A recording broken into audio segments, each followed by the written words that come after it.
Hello, Roundtable family, and welcome to another exciting episode of our new program, Tuesdays on the Edge, our version of Overreaction Monday, but of course, better.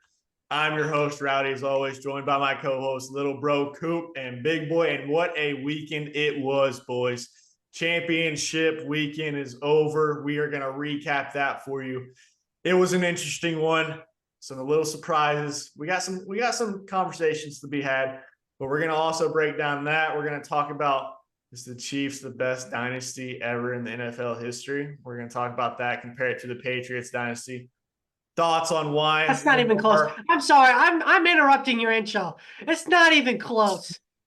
Not yet. We'll Not yet. They have. We got some stats for it. But the Patriots one is over. So I mean, we'll see. It's still going. But we're also going to talk about Lamar and the Ravens and why just in the playoffs they just can't figure out when the lights are the brightest, even at home now. Man, and then is Brock Purdy the best game manager ever? I mean, that's what everyone likes to call him, right? So can he not be the best game manager ever? And then, of course, we're going to close it out with a little bit of Texas basketball recap. We talked a lot about it on last Friday's episode of the Sports Roundtable Trio Edition. They just had two big matchups, top 25 matchups. We'll get to that in a little bit, but how are we doing, guys? How are we doing on this Tuesday? Good. Pretty good. I'm just gonna go right into it. My Lions bet should have hit. Me and Big Boy went on a bet on the Lions money line, like I said. And first half, I was feeling good, man. I was like, "Wow, this is the greatest lock of all time, right here." And sometimes. Well, I also double backed and took the points also. You had so the points. That one covered. Yeah. They ended up covering for you. That's good for you. But yeah, it's a tough one there. It was. I mean, a lot of people are going to talk about the going forward on fourth, of course, and I mean that's how he got there. So it's kind of like, you live by it and die by it. I think you definitely should have taken the points. Really both times, but it's easy to say that if they get it, if they get it there in the third quarter, like 49ers probably don't come back. And that gave them a lot of momentum. And so it is. Not only that, but I mean, I was watching on the Pat show yesterday. I mean, and they're talking about it, right? Their big Lions fan they got on there. I mean, he said the same thing, right? That's what you've done all year. That's your identity. And if you really think about it, they should have got those fourth downs. I mean, obviously, besides that run play, I don't know if you run the ball there, but the pass play on the first time, the dude drops. I mean, you got to catch that. Yeah. So, I mean, at that point, and some of the other plays that happened, some of the other calls, like a lot of it came down to just the players not executing in, right? And they've executed all year when he's done it and called it most of the time. And then it just came down to they didn't execute at the end of the day. Yeah. And you probably take the points. I think, depending on the situation, right? You're in the conference championship game. You're not playing a regular season game against Dallas or someone else where you're okay with taking that risk and just taking that L at the end of the day. Like, this ends your season. So I think from there, it's got to change up a little bit with the circumstances. But that's also how he got to the playoffs. Yeah. I mean, that's how he and I guess the stats, tell you to go for it and all that. But I think you got to put more into it of the score of the game, how the momentum is, how much time left. Like, that's what the stats don't show you. And that gave him a lot of momentum. That one in the third quarter, when they came back, then they hit that deep pass. They hit off the dude's face mask. Which let's give Brock Purdy so much credit for. That should have been another pick. Would have been pick number 2. Oh my gosh, Brock Purdy threw it, underthrew him, hit it off the helmet. Oh, touchdown. Brock Purdy's greatest quarterback ever. Like, Pat McAfee needs to shut up, okay? Pat McAfee, no one's going to give him credit for hitting it off his helmet, this and that. No, Pat, no. It should have been his second pick of the game. No one's going to give him credit for it. That's called sarcasm, and that's what it play. I mean, you can't. Yeah, everyone knows I was lucky play, but how many times did the 49ers dudes drop a pick that hit their hands? Like, it's the same. There's no difference. And I mean, you can't compare that. I mean, I'm just saying. How many plays on third down he extended with his legs to go put him in position and take a hit? And he did. I will give him that. He got some on third down. There was a big third down he ended up. It was like 3rd and 9 or something, and he rushed for it, and he ended up getting like 15. I mean, that was huge because they had him. Yeah, and the one play he threw through the fullback, like he both the fullback. Yeah, that was a good play. But here's the thing. I need to acknowledge this. Okay, I'm not hating on Brock Purdy. Okay, I'm not. Sounds like you are. No. Listen. I've been needing to address this. Okay, Brock Purdy. Okay, he's made it to the Super Bowl. Awesome, congrats. But he's just bro. He shows up to the games like he just did his 9-to-5 job working IT. Okay, and he goes he lives in California and makes $500,000 a year. He goes into. He still has a roommate. He does. He goes into the game and he does what he's supposed to do. Okay, he does. I'm not saying he doesn't. He does the bare minimum, but I'm not going to put him in the category of the top quarterbacks in the league. I don't think top quarterbacks in the league, but what's top quarterbacks in the league? You top 5, top 10? Top 10. He's not a top 10 quarterback in the league. That's fair. I don't think anyone would say he's a top 10 quarterback. Okay, so but he's not outside the top 15, top 20. Okay, so 32 teams, right? 32 starting quarterbacks, right? Correct. Is he in the first half of the 32? Yes. He's top 16. Okay. So you cannot tell me that you would not want him on half of the teams in the league. I'm not saying that. I was asking your opinion. I think he's like 15. I would put him at 15. But I'm saying, listen, he shows up and he does what he's supposed to do. And that's what you're supposed to do as a quarterback. But he does it, but it's nothing more than that. Hey, Big Boy's been on the Brock Purdy hate too. So I am impressed with what he did, to get those third downs with his legs, and he won the game. And so we can sit here and say whatever it is, he won the game. He didn't make the big mistakes. Hey, I agree. He won. It wasn't like 49ers were running all over him too. I mean, McCaffrey was averaging less than 3 yards a carry. That offense came because of that pass. Yes, he has those weapons and those dudes, but he was having to scramble around that pocket to stay alive and make those throws. And he hit juice on 2 of them. One of them when he scrambled left and then came back right and hit juice going right. And then the one to get the first down where Juice made it right on the sidelines. That was a great throw and catch, man. I'll give it to him. He pulled it out. When it was time to make a big play, he pulled it out. And and you got to think about it too. It's look at the stat lines. Kittle didn't do very much. He didn't get very many targets, but he also didn't do very much. Debo, that's pretty much it. I mean, no other McCaffrey's McCaffrey, but he didn't have one besides the 2 touchdowns right there on the goal line. It wasn't like he was running all over him for days. They had to rely on that man's arm and his decision making and his playmaking ability to go down at the end of the game and drive to get in field goal range. And he came back from 17-point deficit. So you can't. He did it, man. And I get that. I can agree with that. I can agree with that. And I'm not the biggest fan, and I think a lot of people get credit when they don't deserve it. Kind of like y'all's hero and stuff like that, and we'll see what ends up happening. But he did it twice, man. So good for him. Now he's going to the Super Bowl, and we'll see if he pulls it off. If he wins the Super Bowl. Yeah, I was going to say, if he wins the Super Bowl, where do you rank him? It's still not a top 15 quarterback. The thing about when we say that, the thing is you got to sit down and really put paper to pen. Yeah, when everyone talks about Dak and about Tony Romo when they did, I'd always say, well, sit down and name me the quarterbacks that are better. When you really start naming them, it's kind of no, I agree. Is Kirk Cousins really better? And I look at it people talk about JJ McCarthy, right? I think all of us are not the biggest on him, right? It's almost the same type of situation. It is. Right? It's the exact same in college. JJ McCarthy, they have he just went and won the national championship. Correct. But they have him first round guy, right? Top 5 quarterback to get drafted this year. Same situation. He does what he has to do for his team, makes a play when he has to make a play. Purdy throws the ball more than McCarthy does, right? That's just how that works for them. But I can ride with that. If McCarthy's going to get credit for being a top 5 first round quarterback, why doesn't Brock Purdy? They don't wow you. Brock, I ain't gonna lie, Brock wowed me with his feet when he got those couple first downs, because they were dead to rights, man. It was done. They had great coverage. They did everything, and he pulled it out, man. So I mean, good for him.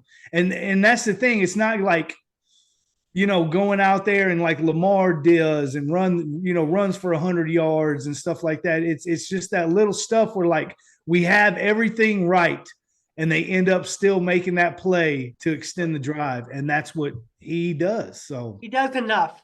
He does enough to make it to the Super Bowl. Yeah. I don't care who you have around you. I mean, you got to be above average quarterback to still get your team to the Super Bowl. I mean, and for those guys to believe in you too. That's the thing too about, him being a leader. Like if they didn't believe in him, I mean, I think you would be getting a lot. I mean, and that's where you saw all of it. Like after the game, that's why I brought up the best game manager, just because they're all tweeting like, I mean, best game manager of all time. Then I mean, if you want to call him a game manager, then who's the better game manager at the end? Well, that game was very interesting. Lions hopefully it doesn't turn into a thing where where they're not back for a while. I know. Well, it sounds like the offensive coordinator and the D coordinator are coming back. Yeah, so that's massive. So that's big, and I don't know what their free agency looks like. I don't know who's up for money and all that kind of stuff.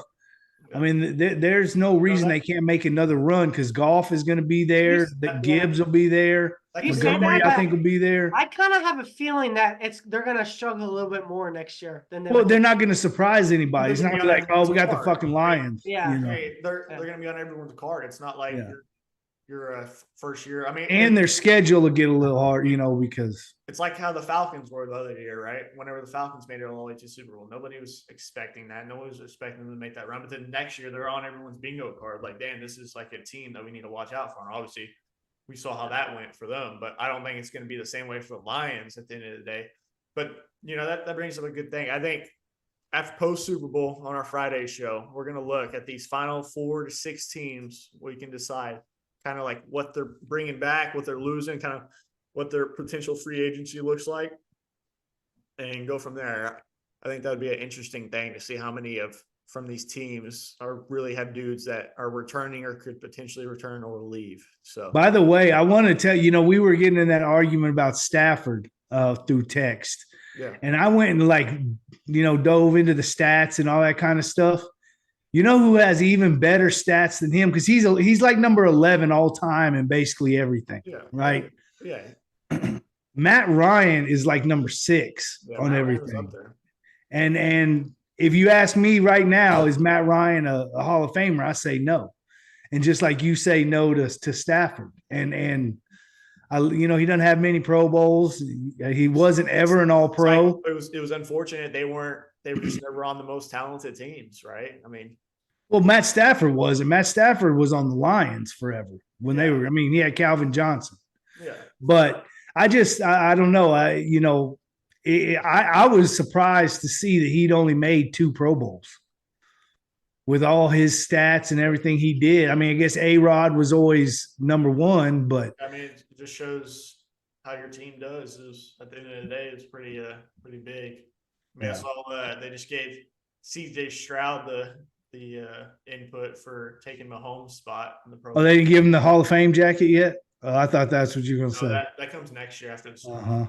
Okay. But speaking of Mahomes, what a game it was in Baltimore. The Chiefs surviving what Coop's been saying the past 2 weeks, that ticking time bomb. I mean, this has to be the longest ticking time bomb I've ever seen. I mean, they find a way to defuse it, that's for sure. Especially playoff Patrick Mahomes. He finds a way to defuse the bomb. You can have whatever regular season thoughts you want about the Chiefs. They didn't have a great regular season as they have in the past. They get to the playoffs somehow, and they keep defusing it. They know the password to defuse the bomb. They know which cord to cut to defuse the bomb. Okay? So, hey. That defense is, man, I mean. I think, and they're talking about today, I think you could argue that this is on the dynasty the Chiefs have had now. Like, you can say it's been a dynasty now these last 6 years or so, that this is the best team the Chiefs have had in the 6 years. As a total team? Yes. Yeah. because there's been so much thought of like, because it's always been just so offense with the Chiefs, right? So when the Chiefs struggle in offense this year, everyone's like, no, they're not as good. No, it's really just their defense is so freaking good. They don't need their offense to be like that. Their offense doesn't even score 35 points a game. Their defense has not allowed more than 30 points a game all year, not one game. So it's the fact of like, I think Mahomes, and I saw Pat and them were talking about it because Mahomes talked about like he's really learned this year to a different level of like playing for his like defense. Like just don't turn the ball over and you're in games. You don't turn the ball over, more than likely you're going to win games because that's how good your defense is. You don't put them in shitty situations, you're going to win games most of the time. And I think that's what they finally figured out, and they finally figured that out on offense. And you've seen them running the ball a lot more this year. And I mean, obviously dudes are starting to step up in his wide receiver room, which obviously helps. But I mean, the defense is just insane. Yeah. Yeah. And no, it really comes down to how Patrick Mahomes plays in the playoffs.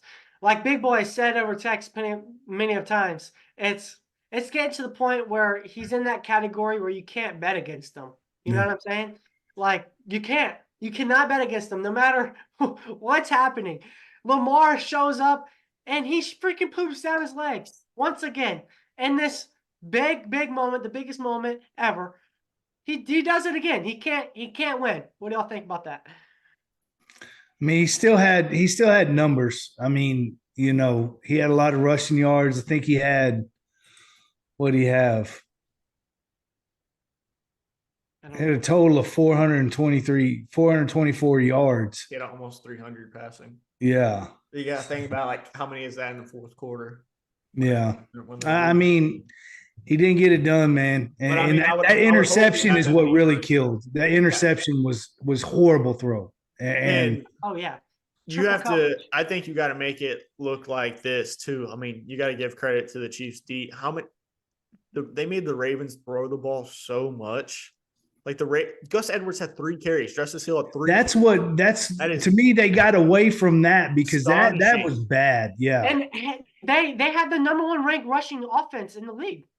Well, yeah, because you have Lamar in there. I mean, it's not like Gus Edwards or Justice Hill are insane backs, but Gus Edwards is almost 1,000-yard back this year. I mean, not terrible. He's above average running back in the league. And 3 times he got the ball handed off to him. I mean, the Chiefs just made Lamar and them uncomfortable, and they made him throw the ball. And for whatever reason, I don't know what they were showing up front, because it wasn't like they ran the ball 10 times and got 10 yards rushing. They only ran the ball 6 times with running backs.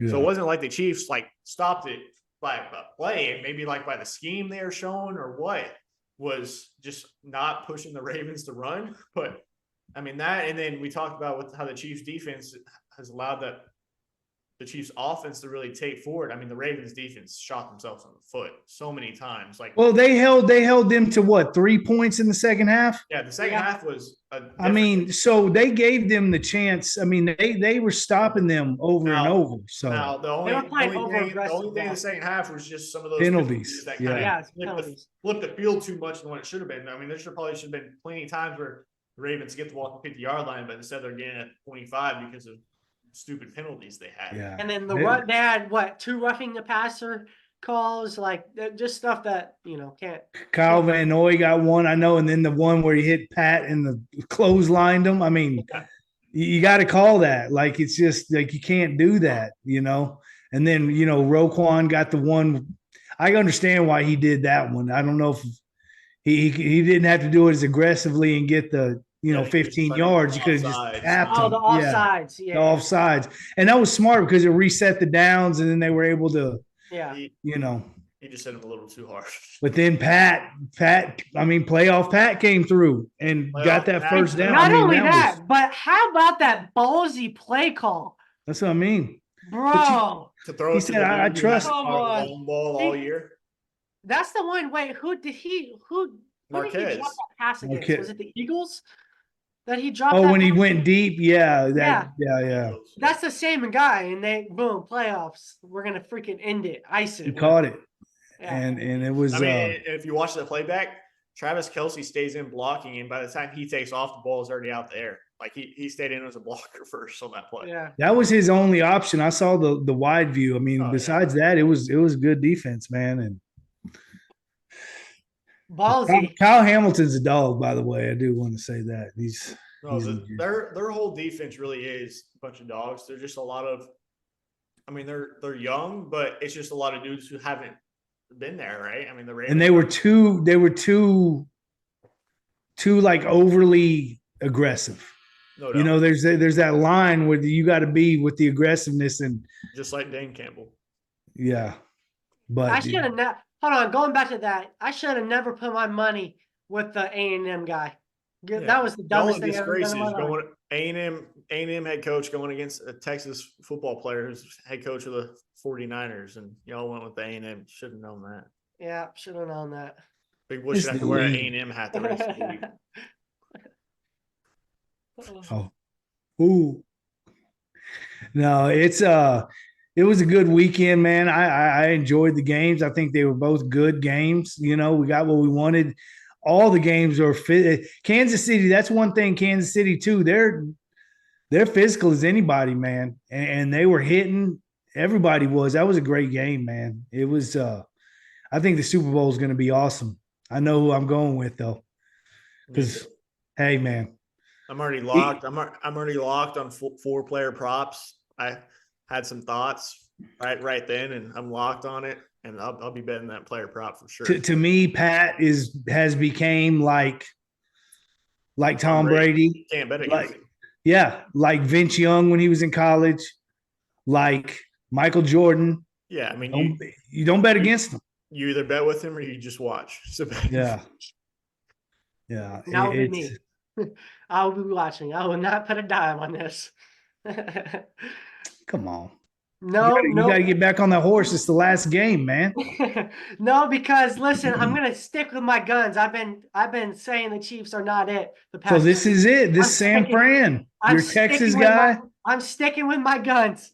I'm not doing it, and that's out of emotion. For all y'all watching, do not listen to me because I've been wrong 2 weeks in a row about the Chiefs. So do not listen to me. I'm going straight off of emotion here, but I'm gonna ride with. We're going to see if Brock Purdy can do it. Speaking of Texas guys, Minihue torn ACL out for the year, man. Well, I mean, there's only one game left, but he's not going to be able to play till what, midway of next year at the earliest? I mean, I don't know. Yeah, ACLs, I swear they're coming back earlier and earlier. Unless he gets that Aaron Rodgers. That Aaron Rodgers special, yeah. But that was Achilles. But still, that sucks for him, man. It does, because he really had turned it on.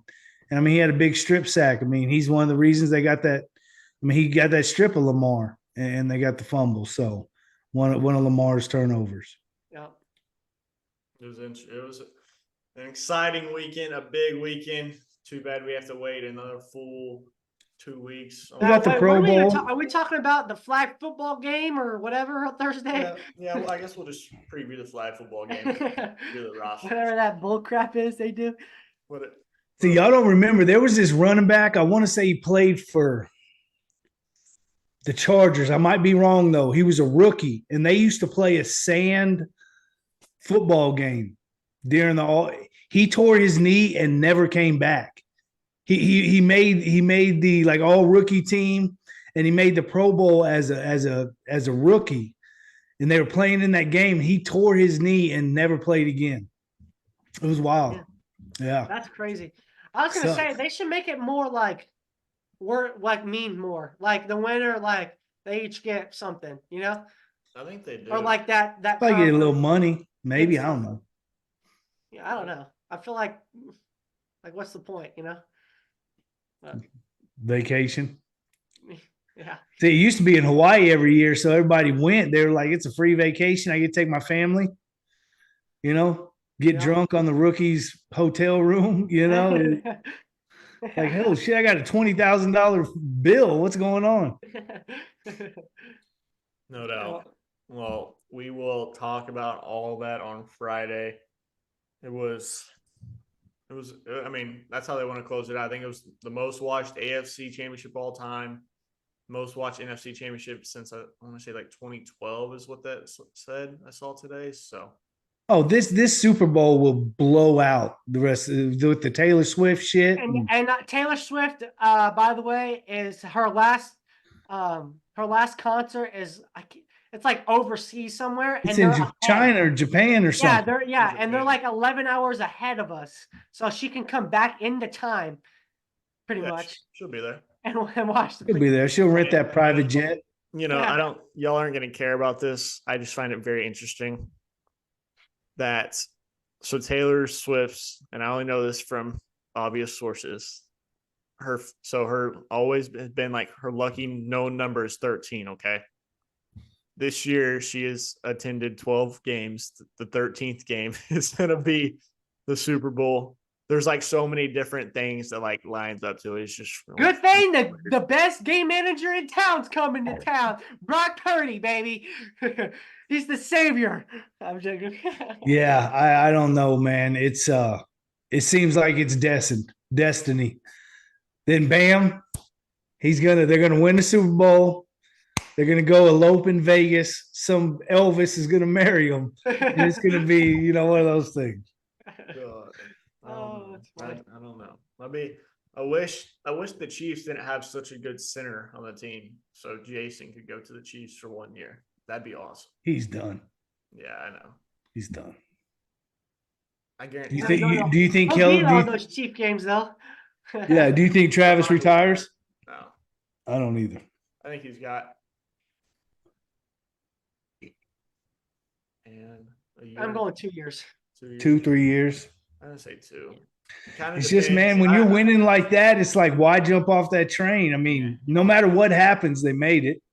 Now, maybe if they would have lost a couple rounds before, like maybe if they lost in that first round, maybe you would think about it because like so much for the dynasty. But definitely the Bills. The Bills should have beat them. But, going back to we kind of skipped over it before we go to the Texas basketball recap, kind of the best dynasties of all time. Like obviously you got the Patriots and now the Chiefs.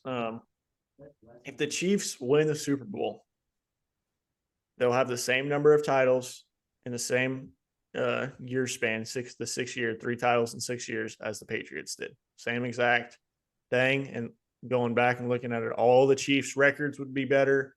Everything would be better than compared to the Patriots. But if the Chiefs win, if they win, not saying right now, if they win, are they a top dynasty? No. How many more years do they have to go for it? They got to match. They got to match or beat. I mean, New England won 3 in 4 years though. They won, then didn't go, and then won back to back. Yeah, I mean, so if the Chiefs win, is that what the Chiefs will do too? Yeah, back to back. They'll have back to back, but it'd be the same thing. They lost to Tampa Bay though when they went. Yeah, they went to back, lost to Tampa Bay, won the first one. True GOAT. Yeah. Yeah. Patrick Mahomes is 0-2 against the true GOAT in the playoffs. I'm just saying. Just throwing it out there before everyone starts saying that Tom Brady can always hold that against Patrick Mahomes.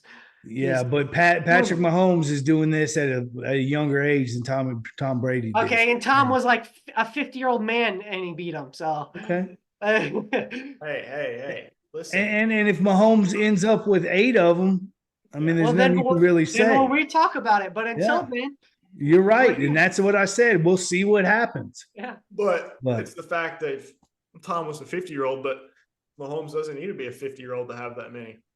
Yeah, dude, like it's not going to take him that long. It's a great run what they're on right now, man, and especially if they win this year.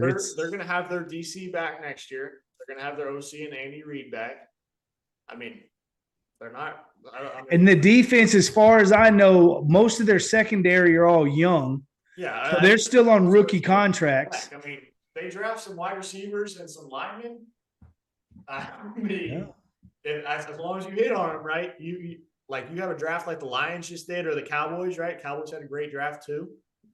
Especially the Lions, probably the top draft out of all the teams. Like the Chiefs have a draft like the Lions this year. Obviously, they won't have a pick that early. But if they're able to hit on their second round, their fourth round guys like the Lions did, I mean, that's dangerous. Pat Mahomes, when they get a receiver or somebody, like he can make you better. Like Rice, he came out of nowhere and look at him. I mean, he's doing great. So if you get a receiver that's going to catch the ball and run the correct route, like Pat's going to put you in a good position. I mean, he's becoming like Tom Brady was. Yeah. Tom Brady had Gronk. And the rest of the receivers, I love Julian Edelman. I love him. But would he have really worked out with 31 other clubs? I don't know. Maybe. Yeah. He was a Especially without quarterback. Bill. Or like Bill made. I Wes think Bill Welker. made him. I mean, Wes Welker. Wes Welker. I mean, you saw what happened when he left. I mean, he fell off. Well, he was old and he had a helmet that was this big too. That was the craziest thing. But he was good with Miami. He was with Miami before he went to New England. Yeah. Well, would he have been what he is? No, I don't think so. But those quarterbacks are going to, like we say, talking about this game manager, make a difference. They're the guys that will make you better, no matter how good you are. They will make you better. So. All right. Well, real quick before we finish this Tuesdays on the Edge, we mentioned it. The Texas basketball had 2 back-to-back games of ranked opponents at BYU, and then last night at home against Houston in a heartbreaking loss in overtime. Kind of had no business in the BYU game. But real quick before I get to my thoughts, I got three thoughts. But before I do that, what are y'all's kind of thoughts over the last 2 games and kind of looking onward? Big boy, you got it. We got to rebound. They have to get some rebounding in there. And I know what you're going to say because we talked about it, but I mean, they got out rebounded 48-36. And on the offensive rebounds, Texas only had 8 offensive rebounds. And it's they have to hit the boards and get more aggressive on that and on defense. I mean, and to me, a lot of rebounding and defense is like want to. And I don't know, man. To me, Weaver, I love Weaver, y'all know that. But sometimes, I mean, he's getting rebounds and with all the big men in there, and he's 6'2". And I think a lot of that, like I said, is want to. And to me, Rodney is not, they're not clicking that, like, we have to get this. And if Max isn't on, I mean, it just seems like, they're destined to not do good. So I definitely think they have to toughen up, man, and get their defense and rebounding going, or it's going to be a lackluster season. I think my 3 biggest things, Scoop, before you go, I'm gonna jump in. Number 1, these are for just Texas to be able to kind of turn around, right? Make the tournament, make a couple round run. Number 1, I think, before any of that, is they got to have a third scorer step up. I mean, that needs to be Tyrese Hunter at the end of the day, but someone needs to do it, because when Tyrese Hunter, which the last couple of games has not done anything, like, you can't just have Max, like you said, and Dessou have to score every single point. I mean, in the second half last night, they almost came back and won. They scored every point besides 9 points out of the whole team in the second half. Tyrese Hunter has to be that dude who steps up and goes and just give him 15, man, 10 to 15. I mean, the last couple of the games, he hasn't even been doing that. And you see how much they struggle offensively, because it hurts. The team struggles when not both Asmus and Deeser are on the floor, because they're not worried about any other dudes scoring. They know they're going to go. All these other dudes are going to go shoot. And Mitchell stepped up last night, but Mitchell still had 16. He should have had about 24 because literally he misses layups all the time. Yeah, I mean, most of his points were just dunks or right there around the back. And he still missed a lot of them. I mean, no one guards him by the free throw line. But I think number 1, it's got to be Tyrese Hunter. He's got to make that next step on offense for them to be able to not have to keep Dessou and Asmus on the floor and lose points, because it literally feels like they get negative points whenever they're both not on the floor, because last year he did that. Yeah, exactly. He stepped up for those dudes last year. He was that third guy. And this year he just has not been consistently that dude. And for them to turn around and win some of these big games, he has to do it. Number 2, like Big Boy said, the boards. I mean, and you can't really change it now. I mean, you can, but you can't. They just don't have the personnel of big dudes to get boards, right? They're hoping with bringing in Cedric and the freshman from last year's now sophomore, I can't remember his name. Dude's come off the bench a couple times, the bigger dude, that they were going to be able to get boards, and they just don't get boards. And, like, I'm sorry, Dessou, like, yes, he's good, but he is not a rebounder type guy. He is not. He has the same body type as KD, right? Pretty much. KD's a little bit taller. Obviously, he can shoot He's better. thicker than KD. Yes, but to be a center, no. Like he is not a center body. And so like when you're expecting him to play the 5 and have to get boards, and you're expecting Mitchell to play the 4 and have to get boards, like it's just not going to happen. When Weaver's getting more aggressive than your big men down low, it is not good. And I think Shedrick, I think he's just so hurt, man. I mean, every time he goes to the bench, he puts that back thing on, and he's always. They knew the. I mean, he was hurt off and on last year too. Like they knew the risk, and I think they're really regretting not bringing in another big dude, because I mean maybe they thought the freshman from last year as a sophomore now is going to be able to kind of step in off the bench, and he hasn't. And I mean it's bad down in the rebound section. And number 3 I think is Rodney Terry, and like the substitutions and the personnel groupings. He just has not found that personnel grouping. I mean, IT Horton plays almost the whole first half and then doesn't even play the second half, and then you take these. And then I understand, like, in overtime, Disu, right, 4 fouls under 2 minutes, though. I don't care about your defense and offensive matchups. Like, you don't have time to substitute under 2 minutes. Like, you can't just keep taking him out of the game, because then you come back on offense. Well, there's multiple times you come back on offense, and all you have on the that can score is Abe Smith in overtime. I mean, if he's going to foul out, let Disu foul out at the end of the day. You can't take him out just to put Shedrick in to play defense. I mean, I don't think Disu's not as bad as defensively as Shedrick. They're right there. They're both scared to get aggressive and go down low at the end of the day. And it's not like you have unlimited timeouts to call a timeout or hope you foul to substitute and get Disu back in for offense, because when they did not score in overtime, it's because Agents was out there by himself. And I think Horton, I don't know. He's not it to me. Like, I know he's young, but he's not it so far that I see. I mean, he's kind of a liability when he's out there, it seems like. Yeah. And it's not like he's scoring. I mean, but he had he's supposed to be 2 points. And that's the thing too, is he like 3 points. He's supposed to be that number 3 scorer too. And just both those dudes have not. And then it makes Horton's play even worse, because not only is he not scoring, he never plays defense and just doesn't get a rebound. He may have less than 10 minutes on rebound, but that's all I got to say for this Tuesdays on the Edge. They need to figure I'll jump in real quick. I have a quick thought. Y'all bring up rebounds, but more importantly, when you're shooting 30% from the 3, you got to have more offensive rebounds and get double chances. They had 8 offensive rebounds yesterday.